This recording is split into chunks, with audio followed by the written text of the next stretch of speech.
পৃথিবীতে এমন একটা মন্দির আছে যেখানে বিজ্ঞান ঢুকতে গিয়ে থমকে দাঁড়িয়ে পড়েছে।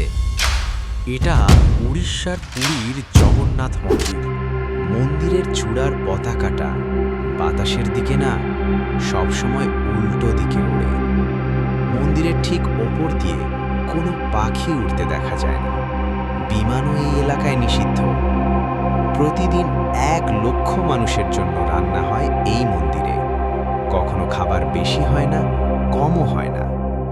7টা হাঁড়ি একটার ওপর একটা রেখে রান্না হয়, কিন্তু সবার আগে ওপরেরটা সিদ্ধ হয়।